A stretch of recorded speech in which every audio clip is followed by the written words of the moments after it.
해가 지기 바로 전 일본군 전투함대가 니조지아 해협을 통해 과달카날로 이동하는 것이 미군 정찰기에 목격됩니다. 일본 함대는 과달카날의 제해권을 확보하기 위해 오는 것이 틀림없습니다.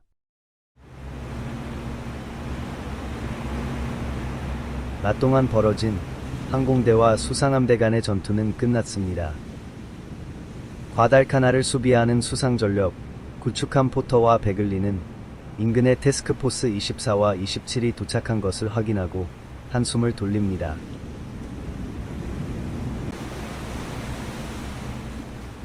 그렇다고 해도 긴장의 끈을 놓을 수는 없습니다.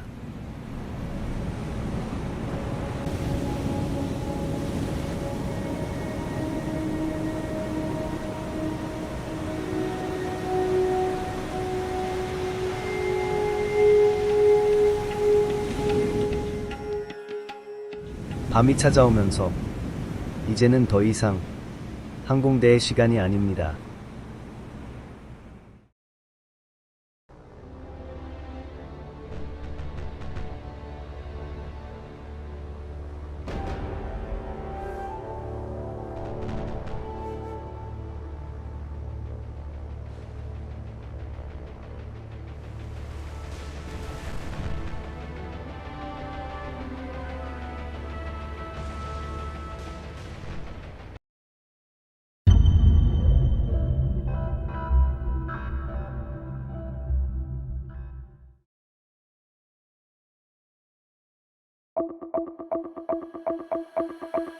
제로 전투기의 공습, 대잠수함 전투, 적폭격기의 폭격으로 이미 격전을 치른 베글리는 솔로모네로 이어지는 하부섬남단 입구를 초계 중입니다. 오후 9시 10분경 수중 이상 신호를 감지한 베글리는 일본 해군의 잠수함일 가능성을 의심하고 대잠수함 수색을 시작합니다. 그리고 다시 한번 일본군 잠수함과 전투를 치르게 됩니다.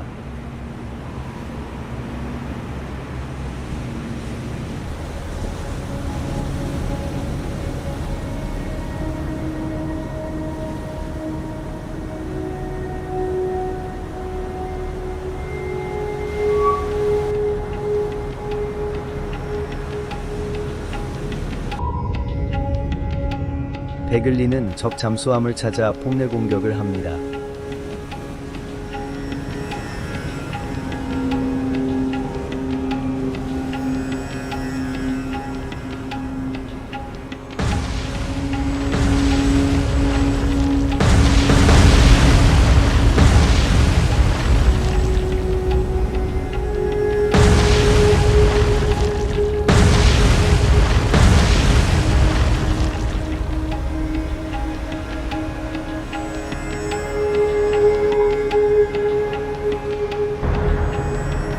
피해를 입은 일본군 잠수함이 수면으로 떠오르자 포격을 가해 격침시킵니다.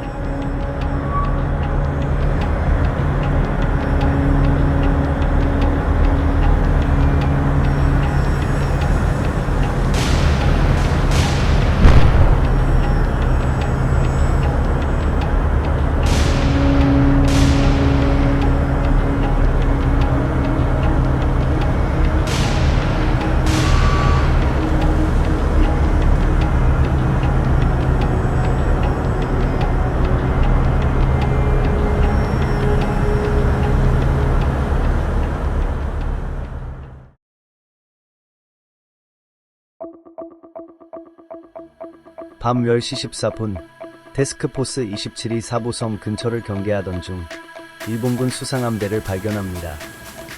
두 척의 중순양함, 두 척의 경순양함, 두 척의 구축함으로 구성된 일본 수상함대는 서북쪽 방향으로 이동하고 있습니다. 미군 태스크포스 27은 일본 수상함대 절반의 전력으로 남서쪽으로 이동하는 중입니다.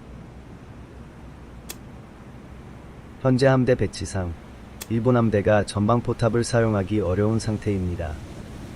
게다가 일본군이 아직 미군이 있는 것을 눈치채지 못한 것 같아 미군 태스크포스는 절반 수준의 전력이지만 공격 명령을 내립니다. 미군은 각각의 함이 적절한 목표를 찾아 공격하는 자기 목표 설정을 기본 교리로 택하고 있습니다. 태스크포스 27은 최초 공격에 가장 가까운 적함대 후미의 구축함과 경순양함을 함대의 목표로 합니다.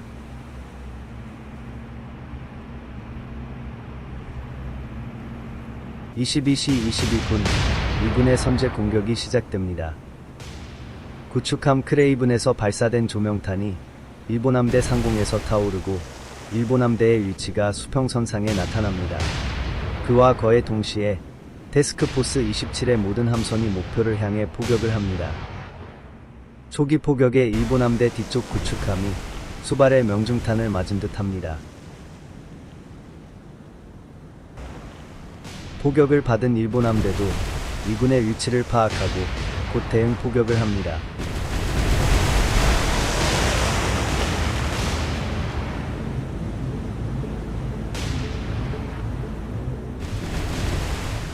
일본 함대 선두의 중순양함이 우연으로 방향을 전환하면서 더 좋은 포격 위치를 잡으려고 합니다.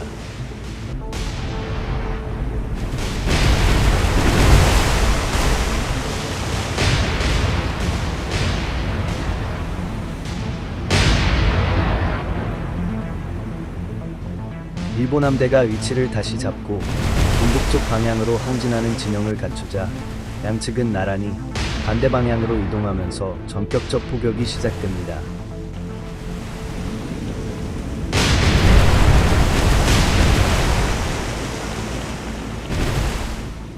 미군이 전력상 열세인 상황에서 포격의 위력이 점점 일본군 쪽으로 기울어지기 시작합니다. 이미 미군 함선도 다수의 명중탄을 맞아 점차 피해가 커질 것이 확실했습니다.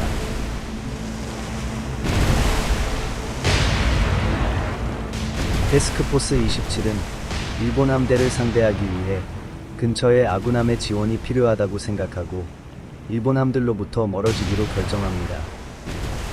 이때 일본함에서 발사된 어뢰가 미군 함대를 향해 다가오는 것을 발견합니다. 어뢰의 진행 방향상 후미의 구축함 크레이븐이 피격당할 가능성이 높습니다. 크레이븐은 어뢰를 피하기 위해 우연으로 방향을 바꿉니다. 어뢰는 무사히 피했지만 이 과정에 적의 포격에 더 노출되게 됩니다. 그리고 몇 발의 명중탄을 맞아 항진 속도가 줄어듭니다.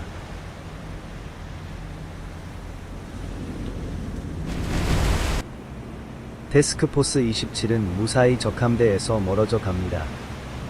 연락을 받은 태스크포스 24는 두 척의 구축함과 함께 교전지역으로 급히 이동합니다. 그리고 적함대를 수색하기 시작합니다. 하지만 적함대를 다시 찾지 못합니다. 미군은 일본 수상함대가 태스크포스 27을 계속 추격할 것으로 예상하고 수색을 했습니다. 그런데 적함대도 적지 않은 피해를 받아 전장에서 벗어나 버린 듯 합니다.